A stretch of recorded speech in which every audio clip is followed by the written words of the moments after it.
Assalamu alaykum, qanday yaxshimi? Bugun biz go'shkari qilmoqchi. Bununga 300 gram qiyma ishlatdim. Ondan keyin cho'ng bir dal piyoz, tuz, qarmuch, zira. Muşlarda hemen aralashtirib qiyma tayyor qilamiz. Endi biz bunun xamirini yoğuramiz. 300 gram un işlettim. 300 gram unga bir qoshiq tuz, bir tatlı qoshiqda bir dal tuxum.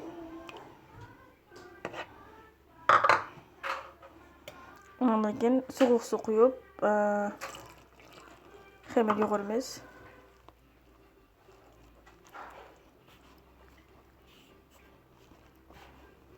Mana xamirimizni bu holatda yoğurib oldik.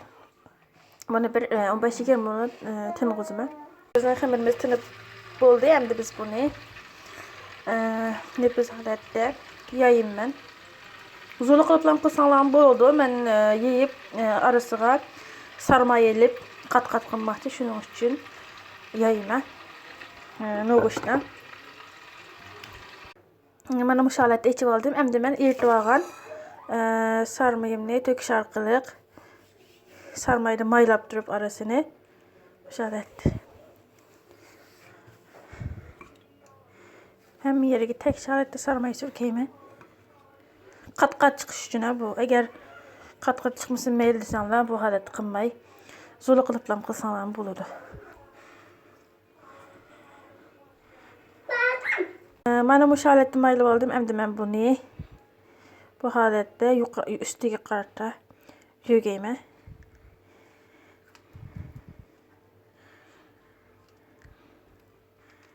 Aba.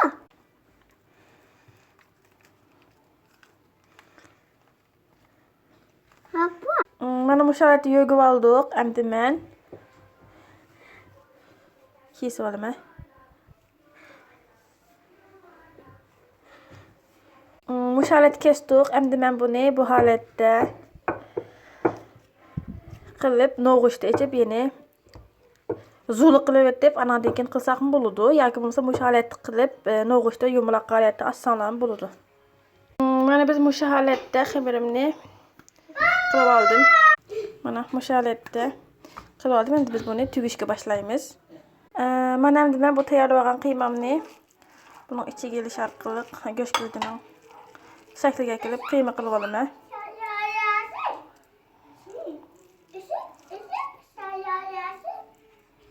Mana bu holatda atrofini bu holatda qilish orqali bilasizlar, hammalar go'shkirni tugishni nimasini go'shkirni ortiga kelib o'tdi. Mana bu holatda men go'shkirni ortiga kelib oldim. Mana ko'rdinglarmi? Bu holatda. Buni men fırın tepsimga tuzab oldim. Mana bu holatda men go'shkirdamni tugib bo'ldim. Endi 2 tal tuxumning siriqini chirib buni yuzurga surkaymiz.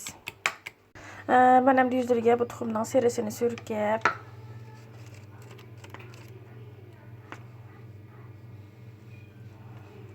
iqini ayırib oldim. Men iqida ayrim bir narsa qilman.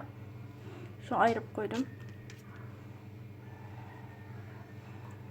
Mana men bunun ustiga hamda oq kunjut bilan qora kunjutning aralashmasini chachaman.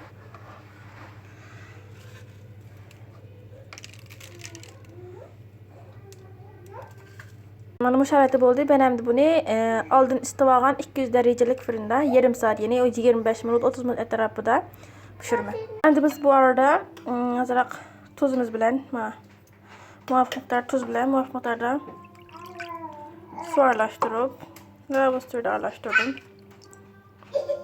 Buni fırının ichiga chachimiz. Mana bu holatda bo'ldi. Endi men bunga hozir tayyorlab olgan tuzimni to'kmayman, chunki nemish qilgandik. Bundaymiz shu odamda shu holatda bo'lish uchun. Bu holatda tuz chechib turib pishirdim. Bu holatda qilsanglar bo'ladimi? Mana bu holatda bizning go'shkirimiz tayyor bo'ldi.